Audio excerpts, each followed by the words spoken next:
The ground shook under the sound of drums. Spears clashed. Horses screamed. Men shouted as dust filled the hot West African air. It was the year 1235, and two mighty armies faced each other on the wide plains of Karina. On one side stood the army of Sundiata Keita, the exiled prince who had returned to free his people. On the other side stood King Sumaro Kante, the sorcerer king of Soso, feared by all, known for his cruelty and strange powers. Sundiata sat tall on his horse, his armor gleaming in the sun. He held a spear in his right hand, but what gave him strength was not just the weapon. It was the years of pain, exile, and humiliation that had brought him here. This was not only a battle for land, it was a battle for destiny. The drums grew louder. The warriors of Mali, Mima, and the allied kingdoms raised their voices in unison. Behind Sundiata, his generals and allies looked to him for the signal. He had become their leader, not by birthright alone, but by courage, wisdom, and strength. Across the field, Sumaro appeared in his black cloak, riding a massive horse. His armor was decorated with the skins of leopards, his helmet shaped like a bird of prey. Many believed he could not be killed by ordinary weapons. He was said to vanish into thin air, to control spirits, to cast fear into men's hearts with a glance. His army was larger, but Sundiata's men carried something stronger, hope. Today, Sundiata said, raising his spear, we fight not for me, but for Mali, for our children, and for our children's children. The horns sounded. The Battle of Karina began. The first wave of Soso soldiers charged forward, their shields clashing, their spears aimed at the front lines of Sundiata's army. Dust rose as thousands of feet pounded the earth. Arrows darkened the sky. Men screamed as iron struck flesh. The sound of war filled the plain like thunder. But Sundiata did not move at once. He waited. He knew Sumaro's pride. He knew the Soso king believed fear would break the allies before the real fight began. Sundiata wanted Sumaro to show himself. Then came the moment. Sumaro rode forward, towering above his men, his cloak trailing like a shadow. His eyes glowed with a strange light, and he pointed his spear towards Sundiata as if daring him to come closer. Sundiata kicked his horse and charged. His generals followed. The clash shook the earth as the two leaders met for the first time. Spears struck shields. Horses collided. Dust swallowed them both. Sundiata threw his spear with all his might. It struck Sumaro's shoulder, but instead of piercing him, the weapon fell harmlessly to the ground. Sumaro laughed, a deep, terrifying laugh that echoed across the battlefield. His men cheered. He cannot be harmed, they shouted. But Sundiata was not afraid. He had been told of Sumaro's secret. He remembered the words of his sister, who had discovered that Sumaro's power lay hidden in a strange charm, his fetish, guarded by magic. Sumaro could not be killed by iron, but by something else. As the battle raged, Sundiata called to his men, "Do not fear him.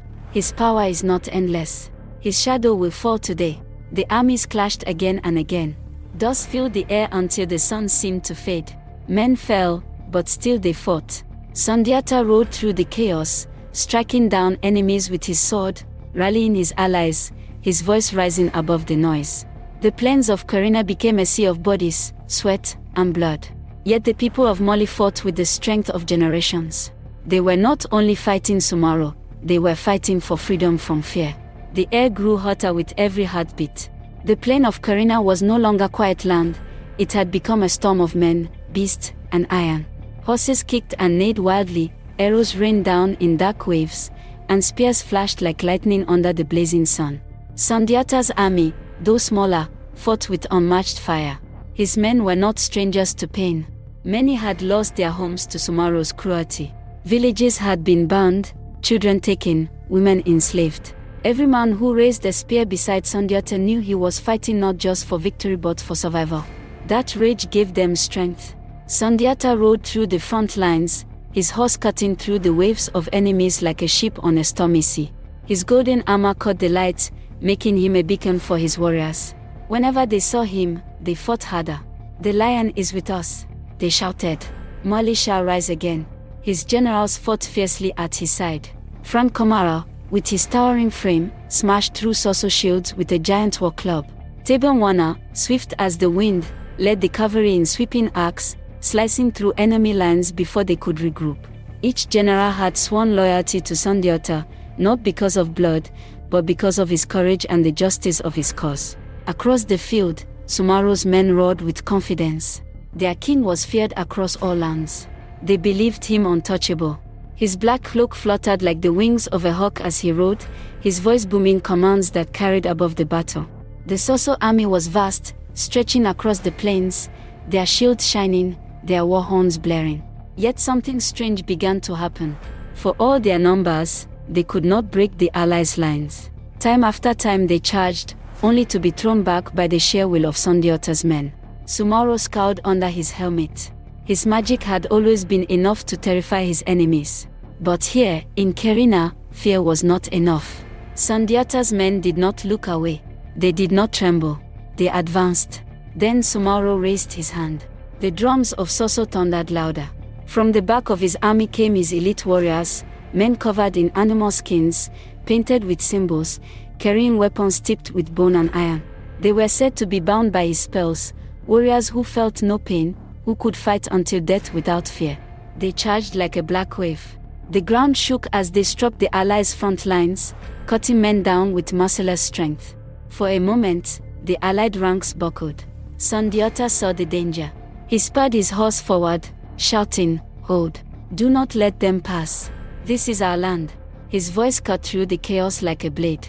He rode directly into the wave of Sumaro's elite.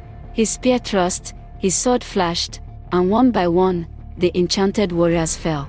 His courage burned away the fear that gripped his men, and soon the allies pressed forward once more. But Sumaro watched calmly. He had not yet entered the battle fully. He was waiting. The sun reached its peak. Hours of fighting had passed, and the plains were now stained with blood. Bodies lay everywhere, friend and foe alike. The heat was merciless, but neither side retreated. Sundiata's mind was sharp, even amid the chaos. He knew he could not simply fight Sumaro with swords and spears. He had to break his enemy's spirit. He had to make him run. He remembered the words of his half-sister, Nana Triban, who had escaped from Sumaro's palace. She had whispered to him the secret of Sumaro's strength. His power is in his fetish, the talisman he wears. Iron cannot harm him, but a cockspur can break his magic. Sundiata had prepared. Among his weapons, he carried arrows tipped not with iron, but with the sharp spurs of a white rooster. The weapon looked ordinary, but in his hands, it was the key to ending a nightmare. Now, as the armies locked in a deadly struggle, Sundiata watched Sumaro carefully. The king of Soso finally moved into the thick of the fight, his black cloak billowing. His very presence made his men fight harder, their cries louder. This is the moment, Sundiata thought. He raised his bow. His fingers trembled, not from fear, but from the weight of destiny. Around him, men fought and fell, but in that instant, everything went silent in his mind. All he saw was Sumaro, riding like a dark shadow, his fetish glowing faintly against his chest. Sundiata drew the bowstring to his ear and released. The arrow flew. It struck Sumaro's shoulder. Not deep, not fatal, but enough. The king screamed, not in pain, but in shock. His cloak fluttered wildly, his eyes widened, and for the first time, his men saw fear on his face. Sumaro pulled the arrow from his flesh and looked at it, his eyes blazing with rage. He shouted words in a strange tongue, a curse that made even his warriors shiver. Then, in an instant, he turned his horse and fled. A gasp rose across the battlefield. The invincible king was running. The sight gave Sundiata's army new life. He runs. He runs. The warriors cried. With a thunderous roar, they pushed forward, driving back the Soso lines. But the battle was not yet won. Sumaro's men fought desperately to cover his retreat. They refused to give ground easily, and every inch was paid for in blood. Sundiata pressed his generals to keep the attack steady. "Do not stop until they break," he commanded. Frank Komare smashed through the enemy center, scattering men like broken reeds. Tebanwana led the cavalry in wide sweeps, cutting down those who tried to regroup. The allies moved like one body now, all following the strength of their leader.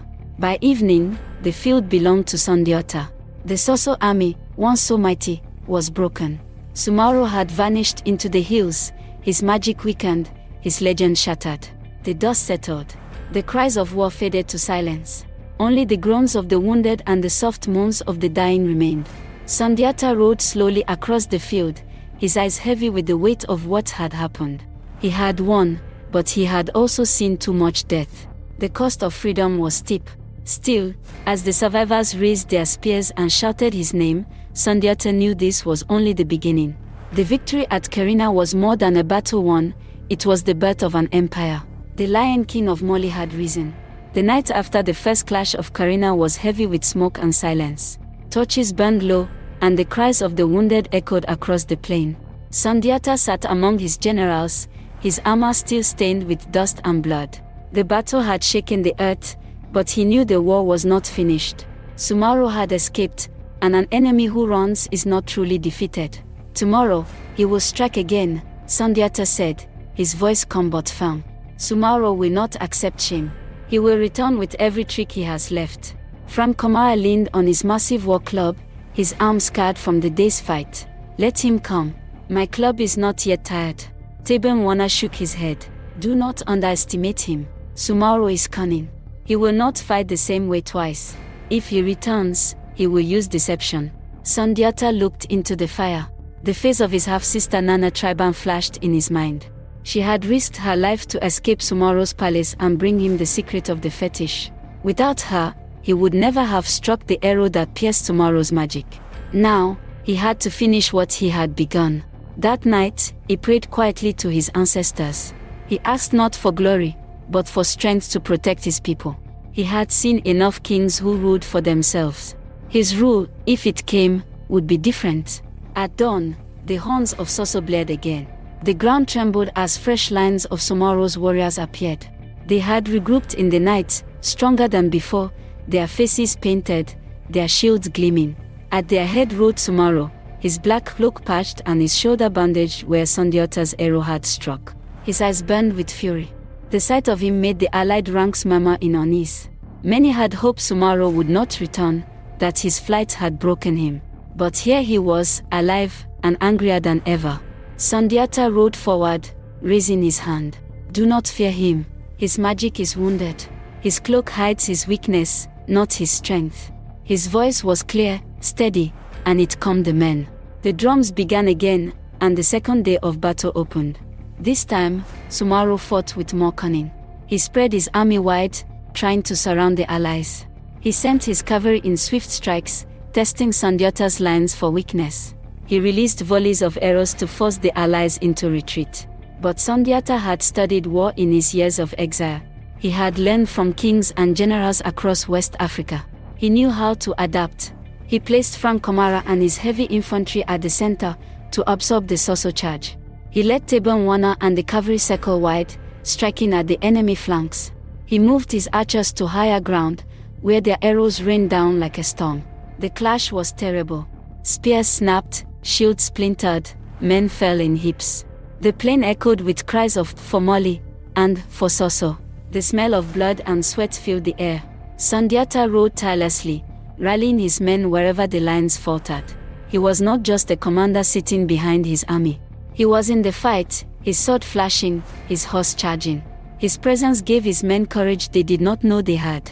At midday, the heat grew unbearable. The sun burned down on armor and skin alike. Both armies slowed, exhausted. But Sumaro unleashed his darkest weapon yet. From the rear of his force, strange drums began to beat, deep and heavy, unlike the rhythms of war. His shamans stepped forward, their bodies painted in ash, their eyes white with trance. They chanted words that made the air thicken and the ground seem to tremble.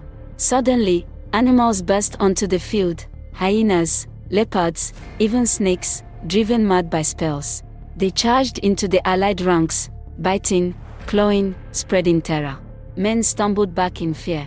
Some broke and ran. The lines wavered. For the first time, doubt crept into the allies' hearts. Sundiata saw the chaos. He raised his spear and shouted, "Stand! These are not spirits. They are beasts of flesh and blood. Kill them, and the spell is broken." He spurred his horse straight at a charging hyena, driving his spear through its chest. Blood sprayed, and the beast fell lifeless at his feet. His men saw, and courage returned. Together they struck down the animals, one by one, until the field was clear again. Sumaro cast, his spell broken. For all his tricks, he could not break the will of Sundiata's men. As the sun began to fall, the battle reached its peak. The plain was a sea of corpses, the air thick with dust. Both armies were weary, but neither yielded. Then came the moment that changed everything. Sundiata spotted Sumaro near the center, his cloak torn, his bandaged shoulder bleeding again. "This ends today," Sundiata said. He seized another arrow tipped with the spur of a rooster. His hands were steady, his aim true. He drew the bow, whispered a prayer to his ancestors, and released. The arrow struck Sumaro's thigh. He screamed, his horse reared, and for the second time, he fled. But this time, the flight was complete. He did not turn back. He vanished into the hills, his army collapsing without his command. The allies roared. They pressed forward, scattering the Soso warriors in every direction. The field was theirs. The kingdom of Soso had been broken. As night fell, Sundiata stood among his men. The plain of Karina was silent now, save for the crackle of fires and the soft cries of the wounded. His warriors gathered around him, raising their spears, chanting his name. "Sundiata, Sundiata, Sundiata." He did not smile. His eyes swept across the field, seeing the price of victory, thousands of dead, friends and enemies alike. The battle had been won, but at great cost. Frank Komara approached, his body streaked with blood and sweat. "The Soso are broken. Molly is free." Sundiata nodded slowly. "Yes. But freedom must be guarded. Today we won a battle. Tomorrow we must build an empire strong enough to last." The men cheered again, but Sundiata's gaze remained solemn. He knew this was only the beginning. The Molly Empire was born not from a crown, but from blood, fire, and the cries of the people. On the plain of Karina, the lion had risen. The battle was over, but the land of Karina still wept. The plain stretched wide, littered with broken shields, shattered spears, and the bodies of men who had fought with every breath they had. The air carried the heavy scent of blood and smoke. Sundiata dismounted from his horse and walked slowly among the fallen. He did not see enemies and allies anymore, only sons, brothers, fathers, men who had given their lives for something greater than themselves. His heart was heavy, but he kept his shoulders straight. A leader could grieve, but he could not bend. The allies gathered their dead in silence. Long rows of men dug graves in the hard soil. Songs of mourning rose softly into the night, carried on tired voices. Mothers, wives, and children would soon learn of their loss, but the warriors sang for them first. Sundiata joined the circle as they sang, placing his hand on the earth. "Rest well, brothers," he whispered. "Your blood has watered the tree of Molly. From your sacrifice, our people will live." Frank Komara stood nearby, silent and grim. His massive hands held a spear upright, but his head was bowed. Taban Wana, usually sharp-tongued, said nothing at all. Even the generals felt the weight of this victory. As the dead were buried, the leaders of the allied kingdoms came forward. Kings and chiefs who had once hesitated to follow Sundiata now looked upon him with respect and fear. They had seen him face Sumaro and drive him from the battlefield. They had seen his men fight like lions at his command. One by one, they pledged themselves to him. "We fought beside you at Karina," said the king of Mima. "Now we will build beside you." "You are the lion child," said another. "The prophecy has been fulfilled. Molly has its king." The word spread quickly, Sundiata Keita, king of Molly. The whispers carried through the camp, then through the villages beyond. Some called him Sembaro, the Lion King. Others said he was chosen by the ancestors themselves. Sundiata listened, but he did not answer. His time to rule would come, but tonight was for mourning and reflection. Meanwhile, far from the campfires of Molly, Sumaro limped through the rocky hills, his cloak torn and his body aching. His shoulder throbbed where the arrow had struck, his thigh burned with pain.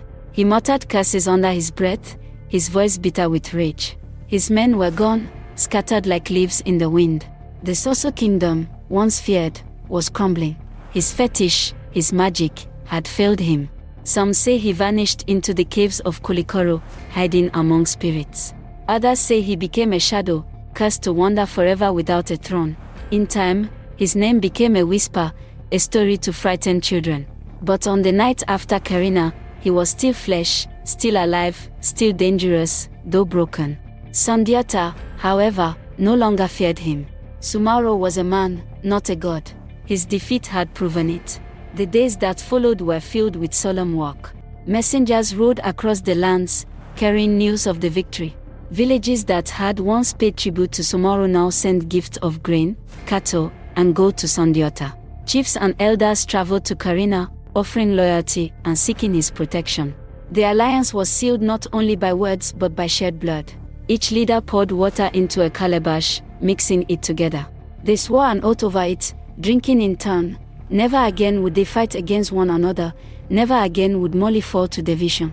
Together they would build an empire. Sundiata raised the calabash last. By the ancestors, by the land, and by the spirits of those who died at Karina, I swear to guard this empire with my life. A cheer rose, not of joy alone but of relief. After years of war and fear, the people saw the dawn of peace. That night, the camp was alive with firelight. Griots, the keepers of memory, lifted their voices. They sang not only of the battle but of Sundiata's journey, his childhood struggles, his exile, his return, and his triumph. The story spread across the land like wildfire, shaping itself into legend before the wounds of war had even healed. Children gathered wide-eyed around the griots, hearing how the boy who could not walk had become the man who defeated the sorcerer king. Elders nodded, remembering the prophecy of the hunters who had long ago spoken of the lion child. Women smiled through their tears, knowing their children might grow in freedom. The empire of Moli was being born in words as much as in blood. Yet Sundiata did not allow himself rest. He spent his nights planning, his days organizing. He sent scouts to track Somaro's remnants. He ordered supplies gathered, roads cleared, and messengers dispatched. He was no longer a prince in exile, he was a ruler, and his task was to shape Moli into a kingdom that would endure. But he never forgot what he had seen at Karina, the broken bodies, the sorrow of his people. Power, he knew, was not for glory alone, it was a burden. He carried it as his ancestors had carried the land. One evening, as he stood on a rise overlooking the plain, he whispered to himself, "From this soil, an empire will rise. Moli will be the heart of the world." And so it was. The Battle of Karina was not only a clash of armies, it was the turning of an age. Somaro's shadow had been broken. In its place rose Sundiata Keita, the Lion King, chosen by fate, crowned by the will of his people. From the graves of Karina, Moli would rise, a kingdom of gold, trade, and culture, stretching across West Africa, its fame reaching far beyond the desert sands. The griots would say, "Listen, children of Moli, and remember. This is the story of Sundiata, who began as a crippled child and ended as the Lion King. His name is not just a name, it is a foundation. From him, an empire grew, strong as iron, bright as the sun." And so the epic begins. The drums of victory still echoed in the land after Karina, but the story of Sundiata did not begin on the battlefield. It began many years earlier, when he was only a promise, a name spoken in prophecy, long before he could hold a sword or ride a horse. In the kingdom of Moli, there lived a wise king named Neamagan Konet. He ruled with fairness, but he had no heir who could carry his throne after him. His court was troubled, and the griots whispered that Moli needed a savior, someone who could guide the land into greatness. One day, two hunters arrived at the king's court. They were strangers, men of the forest, dressed in rough skins and carrying spears worn from travel. They bowed before Neamagan and spoke in voices that carried the weight of mystery. "We bring a prophecy," the first hunter said. The court fell silent. Prophecies were not spoken lightly. "You are a good king," the second hunter said, "but Moli's greatness lies not with you. It lies with a child yet to be born, a child of strange appearance, but a lion in spirit. To have this child, you must marry the woman who comes behind us." The king frowned. "And who is this woman?" As if summoned by their words, a figure appeared at the gates. She was tall, with a broad back and long, weary eyes. Her skin was dark as the night sky, her features unlike those of the women of Moli. Her name was Sogalan Keju, and she carried herself not with beauty but with quiet strength. The courtiers laughed. "How can this woman be a queen? Look at her humpback, her strange gait." But the hunters silenced them. "Do not mock what you do not understand. This woman is chosen by fate. From her womb will come the child who will make Moli shine." King Neamagan was troubled, but he was also a man of wisdom. He knew prophecies carried truth. Against the laughter of his court, he took Sogolan as his wife. The early days of Sogolan in the palace were not easy. Other wives mocked her, calling her the ugly buffalo woman. They laughed at her appearance, whispered behind her back, and treated her as if she were unworthy of a king. But Sogolan endured. She spoke little, walked quietly, and carried herself with dignity. She did not come to the palace for beauty or favor, she came because destiny had called her. In time, she gave birth to a son. His name was Sundiata, meaning the lion child. The griots say that when he was born, the skies rumbled with thunder though no rain fell, and the earth shook gently underfoot. The hunter's prophecy had come true. But the joy of his birth soon turned to worry. For though Sundiata was strong in spirit, his body was weak. The boy could not walk. His legs bent under him, refusing to hold his weight. He crawled on the ground while other children ran. The palace whispered again, "This is the savior of Mali, a crippled child." Some mocked openly, others pitied him. Only Sogolan believed fully in her son. "Do not listen to them," she whispered to the boy. "You are the lion child. Your strength is not gone, it sleeps. One day it will wake." Sundiata listened, but as the years passed, the weight of shame grew heavy. The other wives of Ner Magan saw Sogolan's struggle and took advantage of it. The most jealous of them was Sasoma Barit, the king's first wife and mother of Dankaran Tuman. She despised Sogolan and feared her son's prophecy. She mocked Sundiata openly. "Look at him crawl like a lizard. What lion cannot stand? My son Dankaran walks tall already. He will be king, not this cripple." Her words stung, but Sogolan kept her faith. She taught Sundiata patience. Every lion cub begins small. Do not hurry your fate.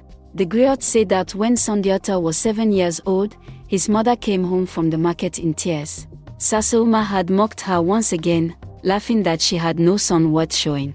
Sundiata, seeing his mother weep, felt a fire awaken inside him. That night, he called for the blacksmiths. "Make me a great iron rod," he said. The smiths obeyed, and soon a heavy staff was brought before him. Sundiata, still crawling, dragged himself to it. With a deep cry, he pulled himself up. His legs trembled, his body shook, but he would not let go. The iron bent under his weight. With one final shout, Sundiata stood. For the first time, the lion child walked. He carried the rod outside, and with his new strength, he pulled up the great baobab tree that stood in the courtyard. The roots tore from the earth, the branches shook the sky. He replanted it by his mother's door so she would never have to walk far for leaves or fruit again. The palace gasped. The prophecy was alive. The lion child had risen. But destiny is never smooth. Though Sundiata could now walk, Sosuma's hatred only deepened. She feared his rise would push her son aside. She whispered to the courtiers, spreading poison in their ears. "The prophecy is dangerous," she said. "This boy will bring war. My son is strong, and he is of noble blood. He should inherit the throne." When King Ner Magan died, her words carried weight. Dankaran Tuman was crowned king, and Sundiata was left in the shadows. Sogolan wept again, but Sundiata did not. He had learned patience. He had learned to endure. "Our time will come," he told her. "The lion does not roar too early." And so, the boy of prophecy grew in silence, waiting for the day his destiny would awaken fully. After Sundiata's miracle of standing and walking, the palace could no longer laugh at him. The image of the boy tearing the baobab from the earth spread far and wide. Griots carried the tale to villages across Mali. Mothers told their children that the lion child had risen, and hunters spoke his name by the fire. But within the palace walls, envy grew. Dankaran Tuman, the new king, watched his half-brother with unease. Every time Sundiata walked through the courtyards, people whispered. Though Dankaran wore the crown, the prophecy seemed to rest on the boy with the steady, lion-like gaze. "Brother," Sasoma told her son, "you are king now, but you must be careful. The people's hearts do not always follow crowns. They follow strength. Sundiata is strong, and that strength threatens you." Dankaran frowned. "But what can I do? He is my brother." Sasuma's eyes narrowed. "A brother today, a rival tomorrow. Do not be blind. The people whisper his name more than yours. You must push him away before his shadow swallows your throne." The court divided. Some nobles swore loyalty to Dankaran, hoping to protect their place in the palace. But others admired Sundiata, the boy who had risen from crawling to strength. They saw in him the promise of unity, a leader who could carry Mali into greatness. Sundiata, for his part, did not seek power. He trained daily with his companions, brothers and friends who would one day become his generals. Mundane Bori, his half-brother from Sogolan, stood beside him as the truest of allies. Others gathered too: Frank Kamara, son of a loyal ally, and Teben Wana, the smith who forged Sundiata's iron staff. They hunted together in the savannas, tested their strength in contest, and trained with bows and spears. Though still young, Sundiata grew broad of shoulder, steady of hand, and fierce in spirit. His laughter was loud, but when his gaze hardened, even grown men stepped back. The griots say that one day, while the princes were hunting, a lion appeared from the tall grass. Dankaran Tuman froze in fear, but Sundiata raised his spear and faced it. The beast roared, but with a single throw, Sundiata struck it down. He walked to its body, placed his hand on its mane, and declared, "The lion bows to the lion child." The hunters carried the tale back to the villages, and the whispers grew stronger. Sundiata was the true heir. This frightened Sassouma even more. She began weaving plots like a spider spinning its web. She whispered to Dankaran to keep Sundiata away from the heart of power. She spread rumors among the wives and ministers, saying that Sogolan's line brought curses, that Sundiata's rise would bring ruin. But no matter how she tried, Sundiata's fame grew. His patience made him different from other princes. Where Dankaran sought to show off his crown, Sundiata listened to the people, walked among them, and treated even the lowliest with respect. Farmers, hunters, smiths, they all spoke his name with admiration. Sassouma knew this was dangerous. If we cannot silence him here, she told Dankaran, then he must be cast out. And so, in secret, the queen mother began to move against Sogolan and her children. One night, a servant loyal to Sogolan came running, breathless and pale. "My queen, you are in danger. Sassouma plots against you. She has sworn that your children will never inherit this land. You must leave before her poison reaches the king's ears." Sogolan trembled. She looked at her son, now tall and strong, and at her younger children. She knew the servant spoke truth. The whispers in the palace had grown louder each day, and Dankaran had begun to look at Sundiata not with brotherly love, but with suspicion. Sundiata saw his mother's fear and placed a hand on her shoulder. "Do not cry, mother. If we must leave, we will leave. The lion does not fear the forest. If we cannot rule here, then the world itself will be our training ground." Reluctantly, Sogolan gathered her children and her loyal followers. They left the palace under the cover of night, stepping away from the home they had known, carrying only their strength and faith in destiny. The exile of Sundiata had begun. For many years, they wandered from kingdom to kingdom. In each new land, Sundiata learned something new. In one, he learned the art of diplomacy, speaking with chiefs and earning respect with his calm words. In another, he mastered the bow and learned the secrets of war from seasoned generals. Some rulers welcomed them with kindness, offering food and shelter. Others treated them as outcasts, forcing them to sleep under trees and live off the hunt. But through hardship, Sundiata grew. His shoulders became broader, his arms stronger, his voice deeper. He was no longer the crippled boy mocked in his father's court, he was becoming a man of power. Mandingo griots say that wherever Sundiata went, people felt his presence like fire. He walked with the stride of one who carried destiny, though he himself still spoke little of the crown. His mother reminded him often, "Never forget who you are. You are the lion child. Your place is not in exile forever. One day, Mali will call for you." Sundiata would nod, but he never rushed his fate. "The lion hunts when the time is right," he would reply. Back in Mali, things were not as bright as Sassouma had hoped. Though her son Dankaran wore the crown, he lacked the strength to unite the land. And beyond Mali's borders, danger was rising. Far to the north, a powerful Sasaraki named Sumaro Kante was expanding his rule. He conquered villages, enslaved people, and spread fear like fire in the dry grass. His armies were ruthless, and his magic made him seem untouchable. The people of Mali whispered in fear. And some, remembering the prophecy, whispered another name, Sundiata. But for now, the lion child remained in exile, sharpening his claws in silence, while Mali slid toward darkness. Sundiata's exile was both hardship and preparation. Every kingdom they entered, every trial they faced, seemed to add a stone to the foundation of his future. In the land of Mima, a small but proud kingdom, Sundiata found perhaps the most important part of his journey. The king of Mima, Musa Tankara, welcomed the young exile warmly. He saw in Sundiata not just a wanderer but a warrior with quiet fire. Under Tankara's guidance, Sundiata learned the art of kingship. He studied how to lead men, how to settle disputes with wisdom rather than force, and how to hold an army together. He rode with the cavalry, learning how horses could strike terror when used with discipline.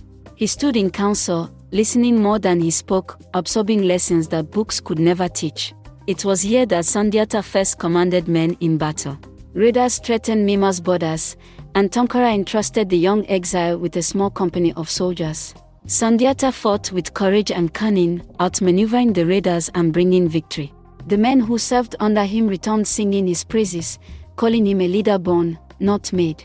Musa Tankara himself is said to have declared, "If I did not already wear this crown, I would give it to you, Sundiata. You were born to rule." Meanwhile, in Mali, things grew worse. Dankaran Tuman, though crowned king, could not command respect. He was rash, easily swayed by his mother Sasoma, and more concerned with silencing rivals than uniting his people. The griots say that in those days, Mali was like a tree without roots. Its branches withered, its leaves fell, and the ground beneath it cracked. The people longed for a leader with strength and vision, but none came. And then, like a storm rolling down from the mountains, came Sumaro Kante. Sumaro was the king of Soso, but he was no ordinary ruler. He was a sorcerer, feared for his dark powers. He was said to keep the skins of his enemies in his chamber, to command spirits, and to weave spells that made him untouchable in battle. His armies marched with ruthless discipline, burning villages and enslaving those who resisted. To the people of Mali, he seemed like a demon in human form. Dankaran Tuman could not resist him. His soldiers were crushed, his villages fell one after another. When word reached Niani, the capital, fear spread through the streets. Mothers clutched their children, griots whispered prayers, and even nobles began to despair.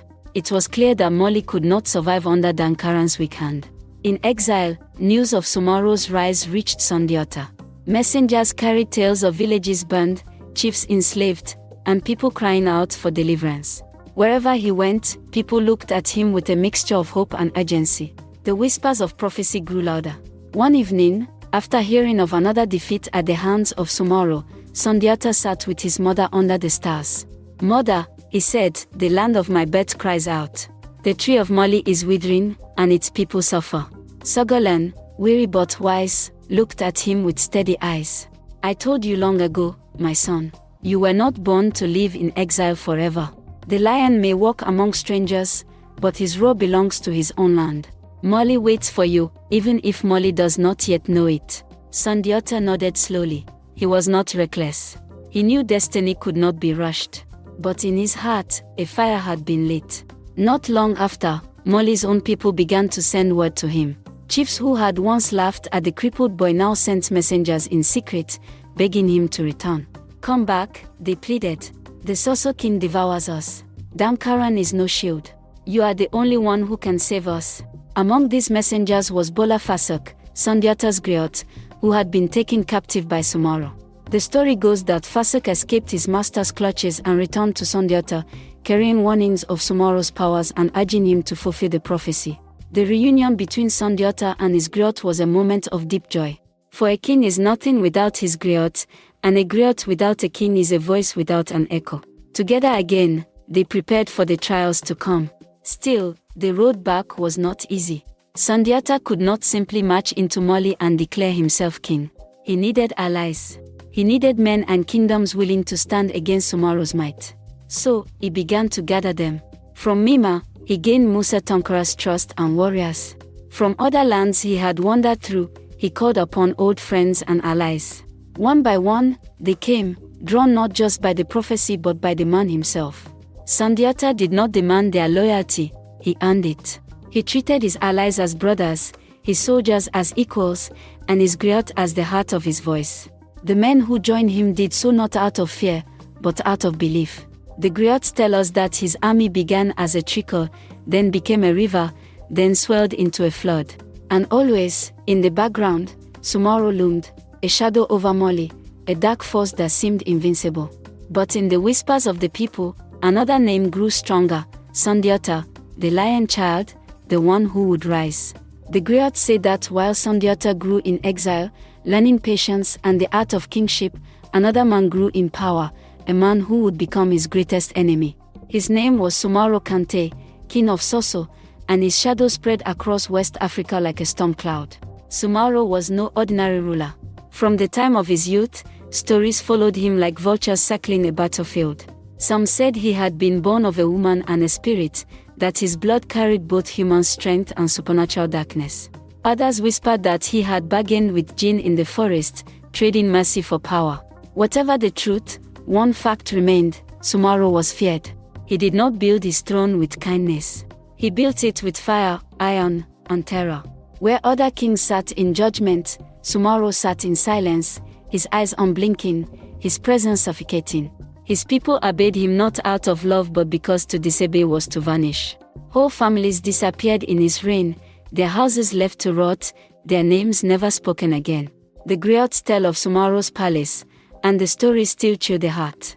In the deepest chamber of his fortress at Soso, the walls were said to be draped with human skins, the flayed hides of kings who had opposed him, stretched and dried until they became trophies. Their hollow eyes watched all who entered, and the air smelled of death and smoke.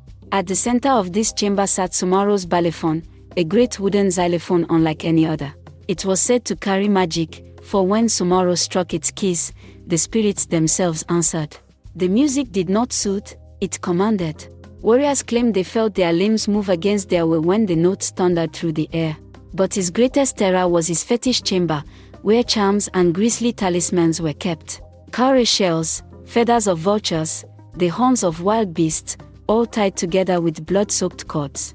The most dreaded of these was his cloak made of human skin, which he wore into battle. To see Sumaro clothed in it was to feel the breath of death itself. Sumaro ruled by crushing those around him.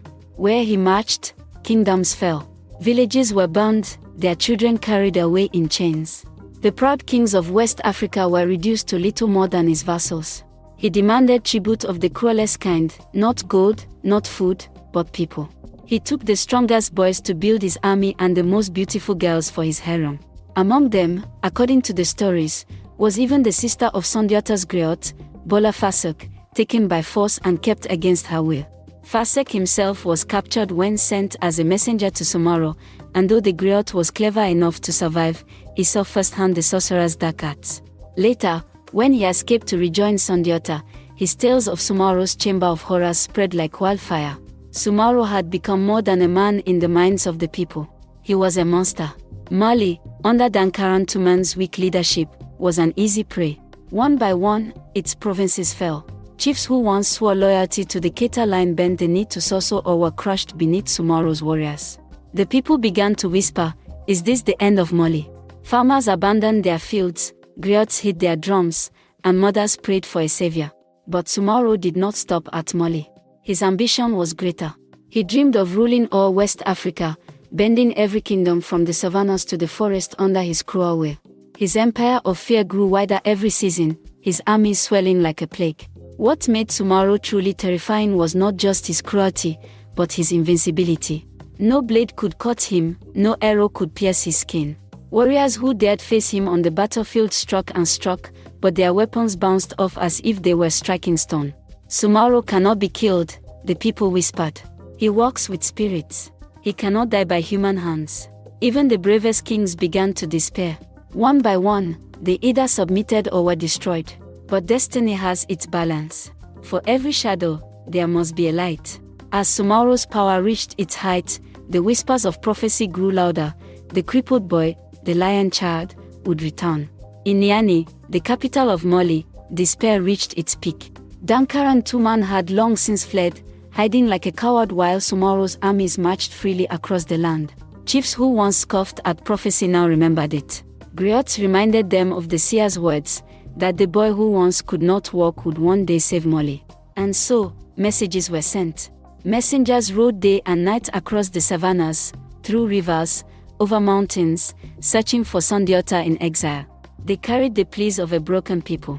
Come back and save us. come back and fulfill the prophecy. It was this cry that reached Mima, where Sundiata had grown strong under King Musa Tonkara. The exiled prince listened in silence as the messenger spoke. His jaw was set, his eyes steady. The time he had waited for had come.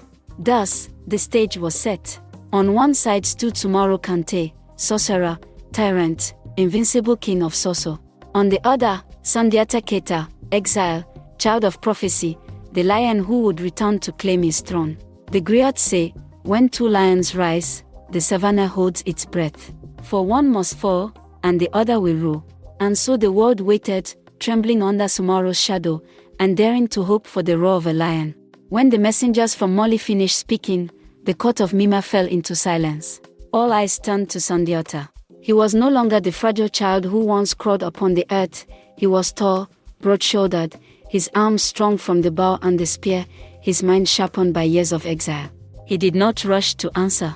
Instead, he looked first to his mother, Sagala. The old woman's eyes glistened with tears, for she knew this moment had always been written in the stars. "My son," she whispered, "you were born for this. Go, and may the ancestors walk with you." King Musa Tonkara of Mima, who had sheltered Sundiata and treated him as a son, stood before him. "If Mali calls you, then you must go. But you will not go alone. Take men from my cavalry, men who have ridden with you in the hunt and in battle. Let them fight by your side." And so it was agreed. Sundiata would leave the safety of Mima and march toward Mali, carrying the hopes of his people like a shield before him. But Sundiata was not reckless. He knew that to face Sumaro alone was to invite death. The sorcerer's armies were vast, his powers dark and unyielding. Instead, Sundiata began to gather allies. From one kingdom to another he traveled, speaking not only as a warrior but as a leader destined to unite. Chiefs who had once bowed reluctantly to Sumaro's demands found courage in Sundiata's presence. His words were simple, but they cut through fear like a sharp blade. "Sumaro rules by terror. He breaks kings and enslaves your children. But if we stand together, no sorcery can defeat us. Alone, we fall. Together, we are a storm." His charisma was undeniable. Men who had been broken by war found new strength when they heard his voice. Women whose families had been torn apart urged their chiefs to follow him. Slowly, the tide began to turn. First came the cavalry of Mima, swift riders with spears gleaming under the sun. Then joined the bowmen of Taban, known for their deadly aim. From Du came warriors skilled with clubs and axes, and from beyond the Niger, hunters who could track any enemy through forest or savanna. Each pledge of loyalty was sealed not with parchment but with drums, oaths spoken beneath the stars, and libations poured to the ancestors. While Sundiata gathered strength, Sumaro continued to spread terror. Villages that dared to resist Soso's rule were burned. Survivors carried stories of horror, children taken in chains, griots silenced by death, and chiefs forced to kneel before the sorcerer king. He ruled not as a man but as a shadow. His messengers carried demands of tribute, and refusal meant annihilation. To Sumaro, the people were not subjects but possessions. In his chamber of skins, he struck the keys of his enchanted balafon, sending shivers through the land. The griots say that when he played, the very ground trembled and warriors felt their hearts freeze. But for all his cruelty, Sumaro could not stop the whispers. Stories of Sundiata's return spread like wildfire. At first, Sumaro dismissed them with laughter. "A crippled boy, let him come. I will add his skin to my palace." Yet in the quiet moments, even Sumaro felt unease. Prophecies were not so easily killed. The first battles between Sundiata's growing coalition and Sumaro's forces were small, but they sent shockwaves across the region. At the plains of Taban, Sundiata's cavalry met a detachment of Soso raiders. The Soso warriors fought with the ferocity of men who feared their master more than death, but Sundiata's men fought with something stronger, belief.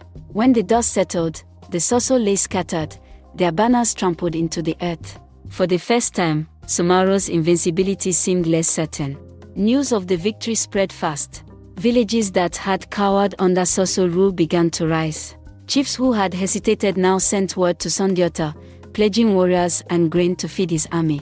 Sumaro, furious at the defiance, sent larger forces, but each time Sundiata's coalition grew stronger.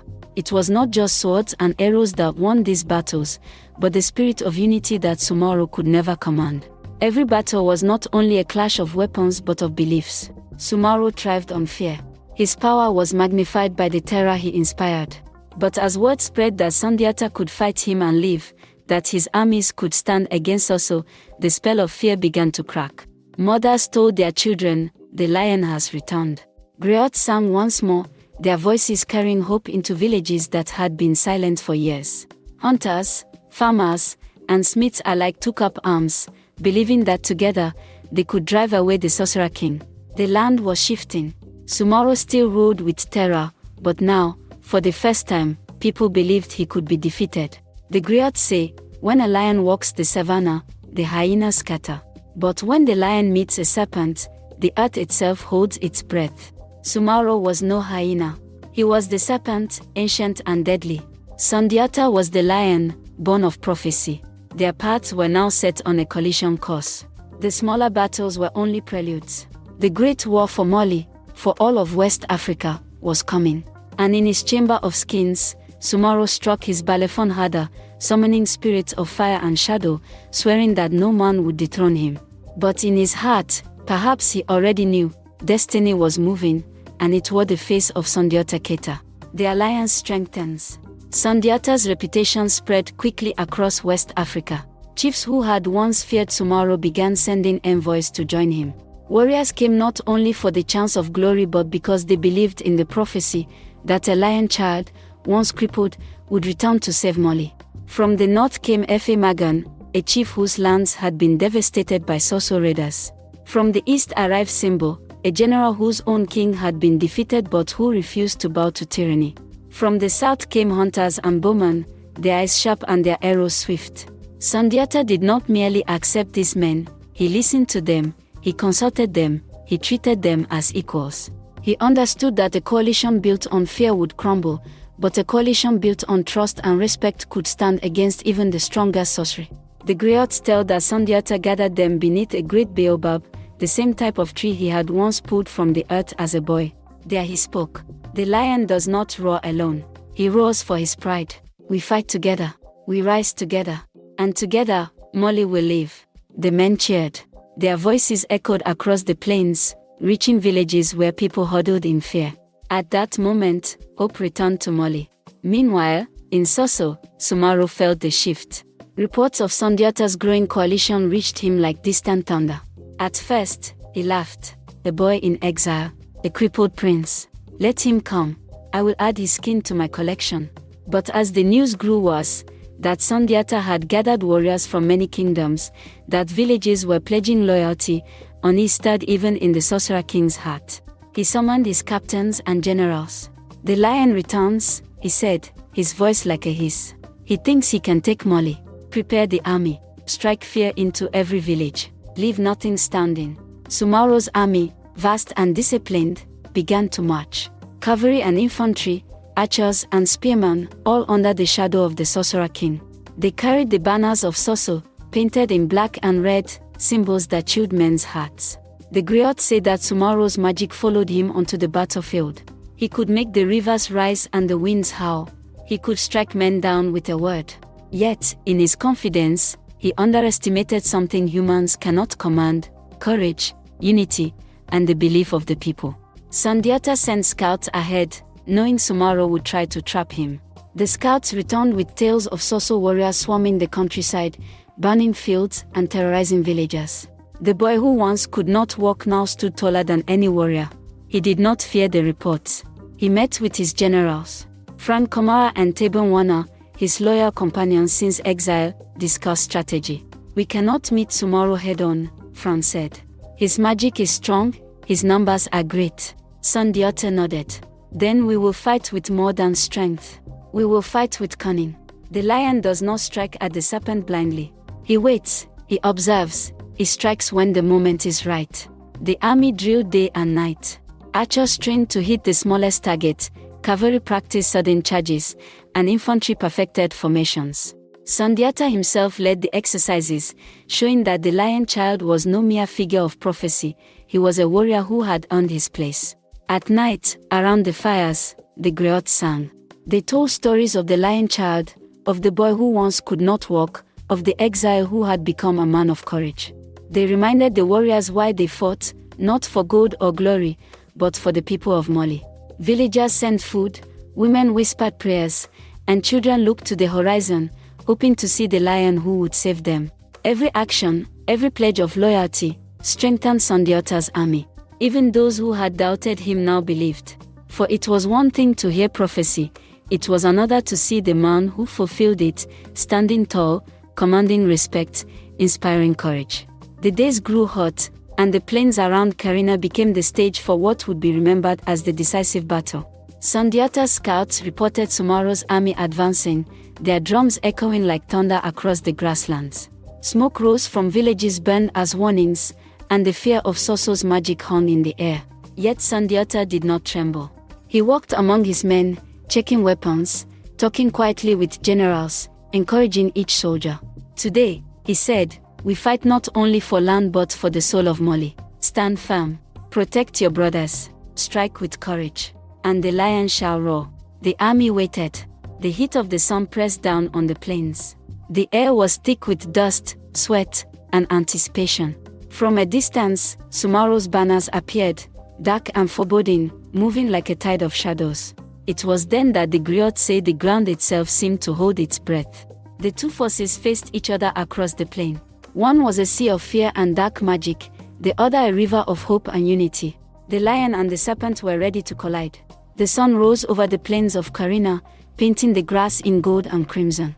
Dust hung heavy in the air, stirred by the thousands of warriors who stood on either side of the battlefield. Sundiata's army, a coalition of allies from Mima, Du, and the far lands, faced the dark banners of Sumaro Kante. His cavalry and foot soldiers formed ranks like waves ready to crash.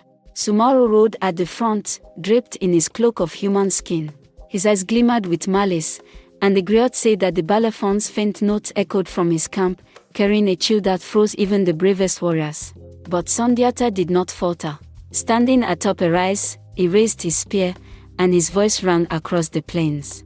Today, we fight not only for Mali, but for our people, for our ancestors, and for the future. Stand firm, and strike as one. Let the lion roar. The warriors roared in reply, their voices rolling across the land like thunder. Sumaro's forces advanced, shields locked, spears pointed, and arrows ready. His magic seemed to twist the wind, raising small whirlwinds that carried dust and fear. But Sundiata's scouts had prepared for this. The cavalry struck from the flanks, and archers rained arrows upon the advancing Soso warriors. The first clash was brutal. Spears splintered, shields shattered, and men fell on both sides. Yet the unity of Sundiata's coalition held. Soldiers who had never met one another fought shoulder to shoulder, inspired by the Boiton lion who stood at the front. Frank Komara led a charge into the heart of Sumaro's left flank, while Teban Wana and his bowmen struck at the advancing cavalry. Sundiata himself engaged Sumaro's elite guards, his spear flashing, his strength unmatched. The griots say that Sundiata's roar could be heard above the clash of weapons, a sound that carried courage to his men and dread to his enemies. Sumaro struck with his dark powers. Some soldiers reported seeing him vanish and appear behind them, others said he called fire from the ground, and yet others that their weapons turned against them in sudden, inexplicable ways. Even so, the lion child did not yield. Sundiata had trained for this moment. He remembered every lesson from exile, patience, cunning, and unity. He ordered feigned retreats, lured Sumaro's men into traps, and used the terrain to his advantage. Bit by bit, Soso's army began to waver. The soldiers who had feared magic now feared something greater, the determination of a united people. As the battle raged, Sundiata noticed Sumaro's gaze lingering on him. The Sorcerer King's confidence flickered for the first time. Sundiata signaled to his generals. The cavalry charged from the flanks, archers rained arrows, and infantry surged forward. Sumaro's men began to break. Some fled, others fell to the combined force of Sundiata's allies. The dark magic of Soso faltered in the face of courage and unity. Sundiata confronted Sumaro at the center of the battlefield. The Sorcerer King raised his staff, calling spirits and shadows, but Sundiata's spear struck true. Sumaro staggered, his magic faltering. The griots say that it was not merely strength but destiny itself that guided Sundiata's hand. With a final strike, Sumaro fell from his horse, and his forces collapsed in disarray. The battlefield was quiet except for the moans of the wounded and the cries of survivors. Sundiata walked among the fallen, both friends and foes, offering respect to the brave who had died. Sumaro disappeared into legend. Some say he fled into the hills, never to return. Others whispered that he became a shadow, a warning to those who sought to rule through fear. Allies who had once doubted Sundiata now bowed before him. Chiefs pledged their loyalty, and the coalition of kingdoms began the long walk of rebuilding. Mali, bloodied but free, looked toward a new dawn. The coronation was whispered in the tents and villages. Sundiata was the Lion King, the child of prophecy, the ruler who had united the people and driven out the tyrant. The griots sang, and their stories would carry through generations. Listen, children of Mali. Hear the story of Sundiata Keita, the crippled boy who became the lion. Remember the Battle of Karina, where courage, unity, and destiny converged. From this day, Mali will rise, strong as iron and bright as gold. The plains of Mali had grown quiet after the thunder of Karina. The armies of Sumaro were scattered, the dark banners of Soso trampled into the dust, and the people of Mali began to breathe freely for the first time in years. Sundiata Keita, the child who had once crawled and could not walk, now stood as the Lion King, a man whose courage and wisdom had delivered his people. Yet victory on the battlefield was only the first step. The griots say that a kingdom is not built with swords alone, it is built with justice, trust, and vision. Sundiata and his loyal companions rode into Niani, the capital, to the cries of the people. Villagers lined the streets, waving branches and singing praises to the lion who had saved them. Children ran barefoot to greet him, while griots drummed and sang the story of the exile who had returned. Dankaran Tuman, once king, had fled in fear, leaving the palace empty. He went into hiding, for he had no army and no courage to face Sundiata. The old courtiers and remaining nobles bowed before the young king, recognizing that power now rested in Sundiata's hands. Sundiata walked through the streets quietly, observing. He did not let celebration blind him. He saw the broken homes, the fields burned by war, and the frightened children. Mali's recovery would take wisdom as much as strength. The griots say that Sundiata called a grand assembly of all chiefs and leaders from across Mali. They gathered in the great courtyard of Niani, their banners fluttering in the wind. Sundiata stood before them, draped in the ceremonial lion's cloak, and spoke with a voice that carried authority and warmth. Chiefs of Mali, he said, our land has been torn by fear and war. Sumaro sought to break us, but we endured. Now, the lion walks among us. But a kingdom is not a crown alone, it is the people, the land, and the bonds we forge. Together, we will rebuild Mali stronger than ever. Some chiefs whispered among themselves, wary of the new king. Yet when Sundiata continued, those who serve justice and protect the people shall have my favor. Those who plot betrayal shall face the consequences. The murmurs fell silent. From that day, Sundiata began uniting Mali, creating a structure that would ensure the kingdom's strength and fairness. One of Sundiata's first acts was to establish law and order. He knew that a kingdom cannot thrive if the people live in fear of arbitrary rulers. He decreed that all disputes, whether over land, trade, or personal grievances, must be settled openly in councils. Chiefs would judge fairly, guided by the principles of truth and compassion. Sundiata also abolished many unjust taxes and protected farmers from corruption. Grain stores were opened for times of famine, and traders were encouraged to travel freely, knowing that the roads would be safe under the king's protection. The griots sang of the justice of Sundiata, who listened to every complaint, who punished only when necessary, and who rewarded those who worked for the common good. Mali began to heal, its people gaining faith in the rule of a king who had been tested in exile and battle. Even after Sumaro's defeat, not all regions were loyal. Some former Soso soldiers had fled into the forest and resisted Sundiata's authority. Others, like Dankaran Tuman, plotted in secret. Sundiata faced these challenges with a mixture of patience and strength. He sent emissaries with gifts and words of friendship to chiefs who might resist, showing that loyalty would be rewarded. At the same time, he did not hesitate to crush rebellions when necessary, proving that Mali would not tolerate chaos. The griots say that he treated former Soso soldiers with both mercy and firmness. Those who laid down their weapons and swore loyalty were welcomed. Those who refused were pursued, and few dared oppose him twice. Through diplomacy and decisive action, Sundiata united the lands of Mali, binding them with respect, fear of injustice, and loyalty to the Lion King. Sundiata understood that a strong kingdom was not only about armies but also wealth and prosperity. He encouraged trade along the Niger River and with neighboring kingdoms. Salt, gold, and ivory flowed freely, markets grew, and merchants prospered.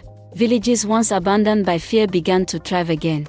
Farmers tilled the land, artisans created beautiful goods, and griots returned to their drums. Mali became a center of wealth and culture, a beacon for travelers from across the Sahel. Sundiata also ensured that the spoils of war were distributed fairly. Gold from Soso was not hoarded by the king alone but used to rebuild communities, strengthen defenses, and reward those who had fought for Mali's freedom. Though the wars were over, Sundiata did not neglect the army.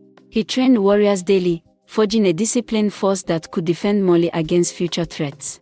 Archers, cavalry, and infantry were organized into units led by trusted generals, many of whom had fought alongside him since exile. He also reinforced the fortifications of key towns, built watchtowers along trade routes, and established communication networks so that news of any threat would reach him swiftly. Mali was no longer vulnerable. Sundiata's reign was remembered not just for strength but for wisdom and vision. He listened to griots, scholars, and elders. He valued counsel over arrogance, seeking to learn from every experience. The people of Mali loved him. They said he had the heart of a lion and the mind of a sage. Even the once feared lands of Soso, now subdued, respected him. The griot sang, "The boy who could not walk now walked among kings, his feet firm, his heart stronger than iron." The lion roared, and the earth of Mali trembled with life. Though the kingdom was united, Sundiata knew danger still lingered.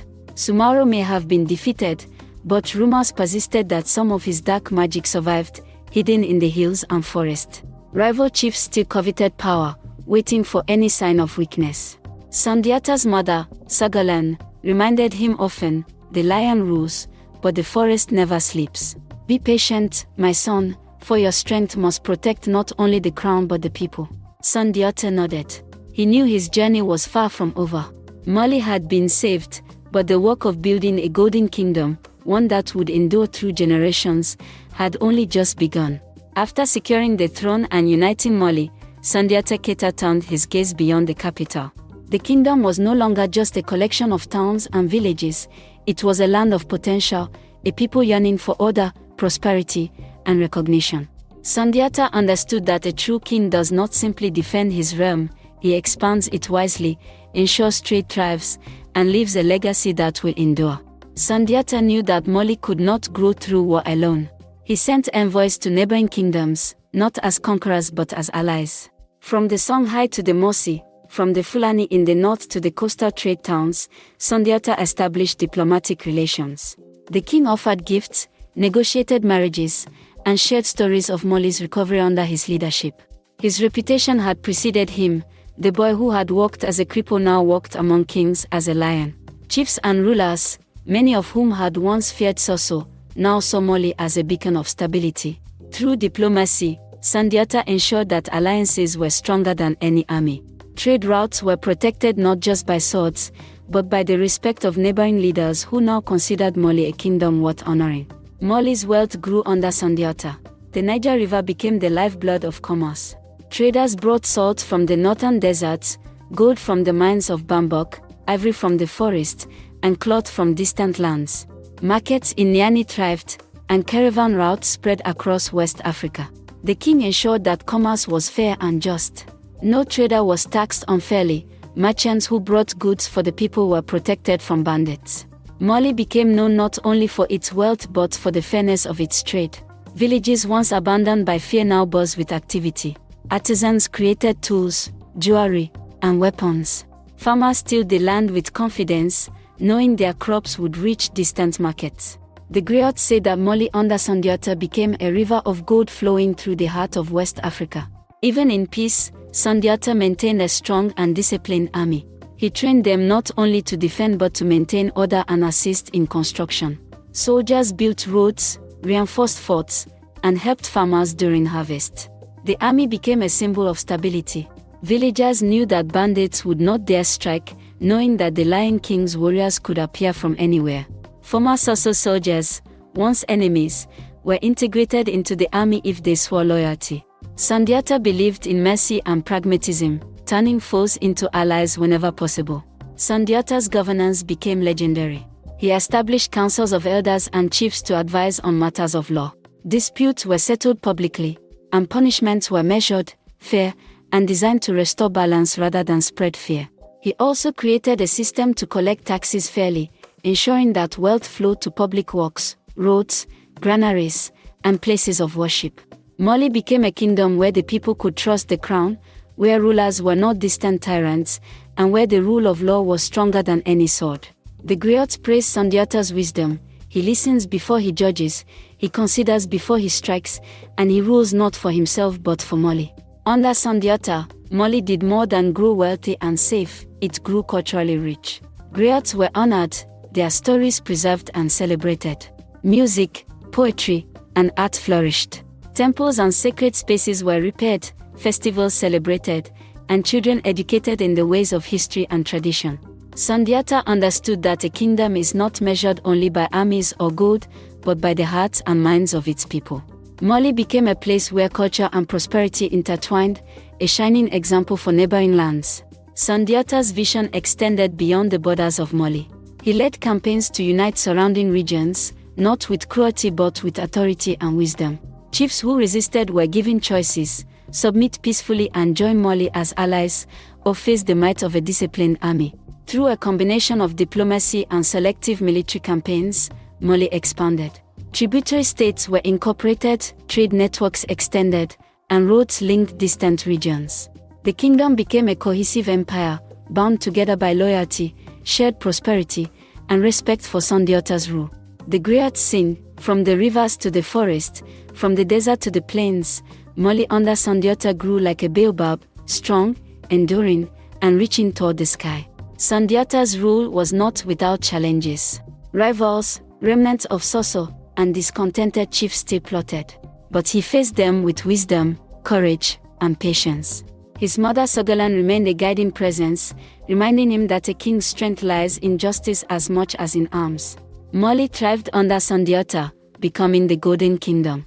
Villages prospered, trade routes were safe, armies disciplined, and the people united. The Lion King had fulfilled the prophecy of his birth. The boy who could not walk became a man whose vision, courage, and wisdom shaped a nation. The griots preserved this story through centuries, of the crippled boy who rose, of the exile who returned, and of the king who turned Mali into a golden empire. Though Mali flourished under Sundiata, peace did not mean the end of challenges. The griots remind us that a king's path is never without trials, for the lion may roar, but envy, greed, and ambition lurk in the shadows. Even after Sumaro Kante's defeat, remnants of Soso loyalists and rival chiefs plotted in secret. Some longed to reclaim power, others saw the lion's strength and sought to test it. Sundiata, now a man of experience and wisdom, knew that victory on the battlefield did not guarantee loyalty. To secure Mali, he would have to navigate treachery, maintain alliances, and prepare for threats from within as much as from without. Reports came from the borders that some chiefs, once sworn to Sundiata, were acting independently. They raised taxes beyond what was fair, withheld tribute, or even harbored Soso refugees hoping to resurrect Sumaro's power. Sundiata convened his council. We cannot allow Mali to fracture from within. A kingdom divided invites chaos and danger, he said. He sent envoys to these chiefs, offering friendship and fairness, but making clear that disloyalty would be punished.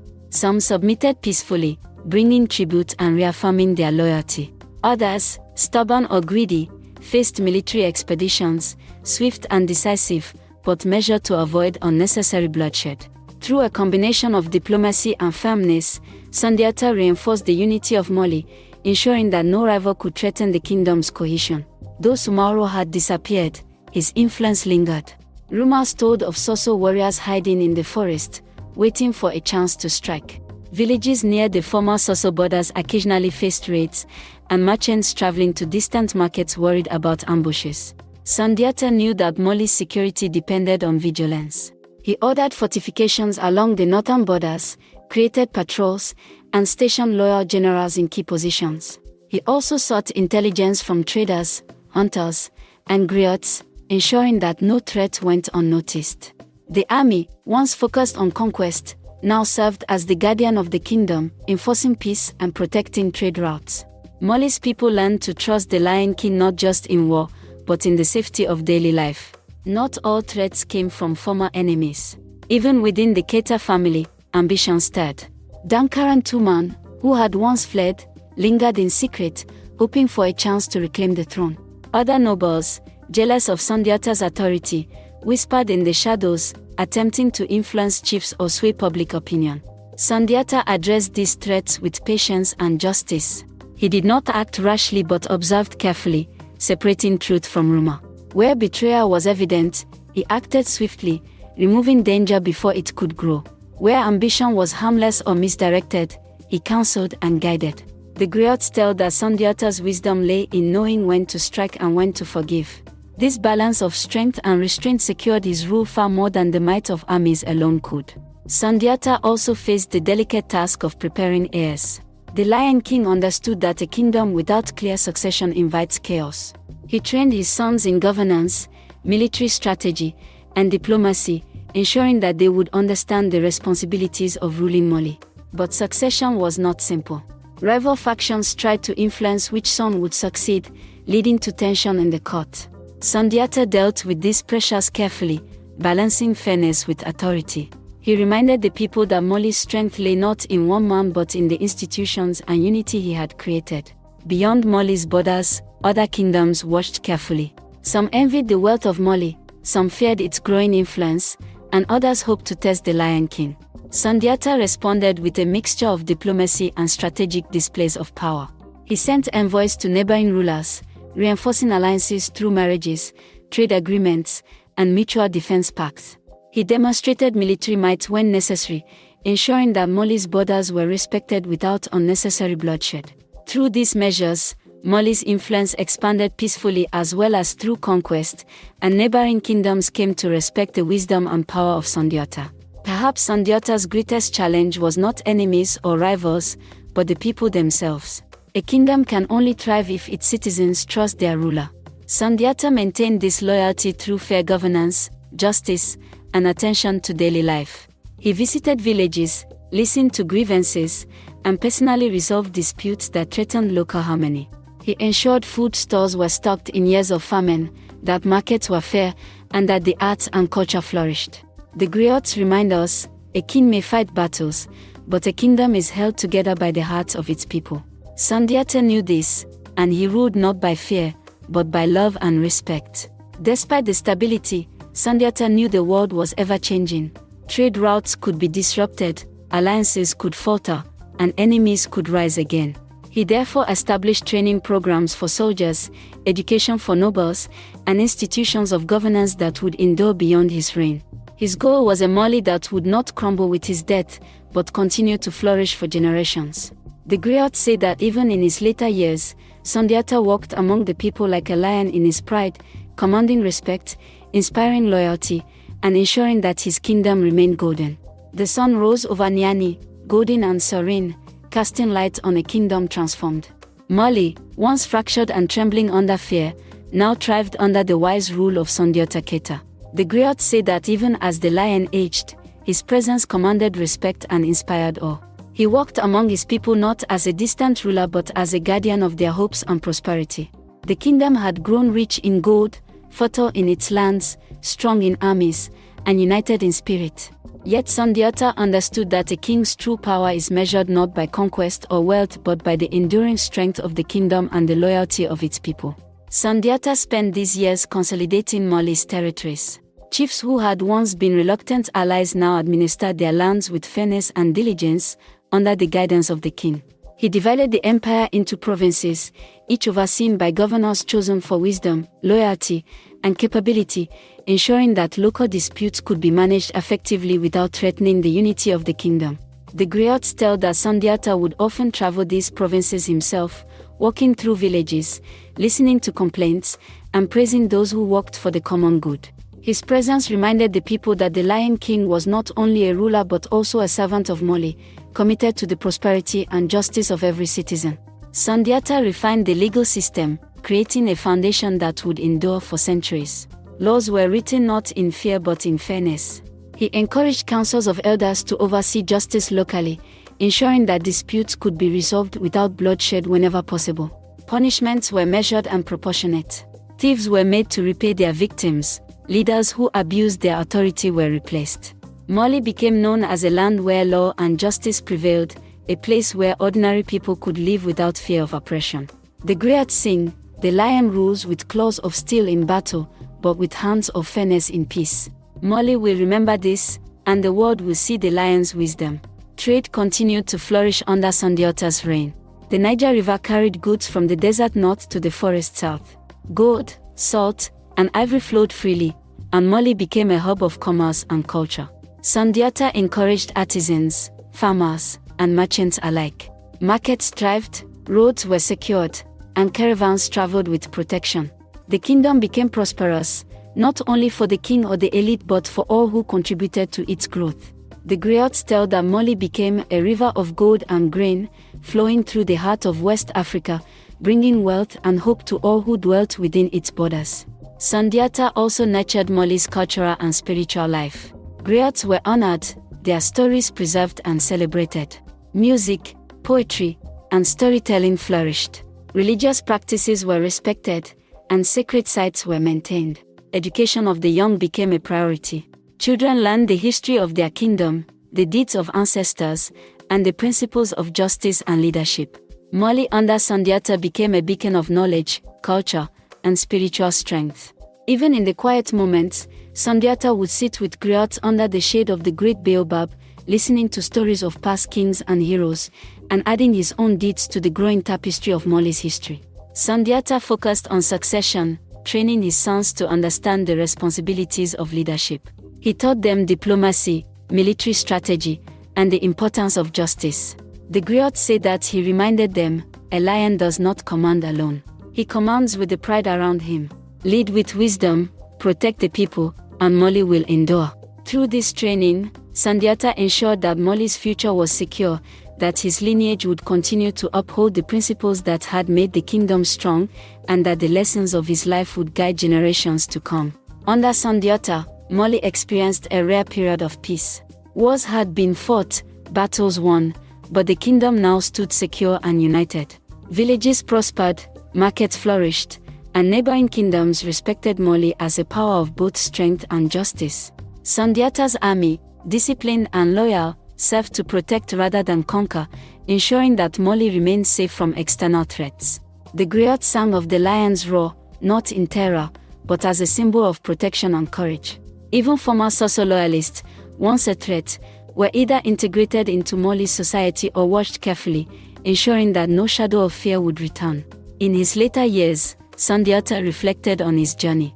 From a boy who could not walk to an exile hiding in foreign lands, to a warrior, a king, and a unifier of Mali, his life had been a testament to courage, patience, and destiny. He often walked along the Niger River, watching children play, merchants trade, and farmers harvest. The land he had fought to protect now flourished, and the people's loyalty warmed his heart. He understood that the true measure of a king was not only in battles won but in the legacy left for the people. The griots would say, "The lion who walked when he could not, who rose when the world doubted him, whose roar shook the lands of West Africa, this is Sundiata Keita, the Lion King, whose shadow will guide Mali forever." When Sundiata felt the time of his life's end approaching, he called his sons and trusted generals. He reminded them of their duties, to protect the people, uphold justice, maintain trade and prosperity, and ensure Mali's unity. He passed on wisdom as much as power, for he understood that the kingdom was bigger than one man. Sundiata's life became a lesson etched into the hearts of Mali's citizens, that courage, wisdom, and unity could overcome even the greatest of challenges. Mali stands as a golden empire, rich in culture, prosperous in trade, secure in law, and strong in unity. The Lion King's legacy would endure through generations, inspiring leaders, griots, and ordinary people alike. The griot song echoes through time. The boy who could not walk became the lion who ruled, the exile who returned became the king who united, and Mali shines forever in his light.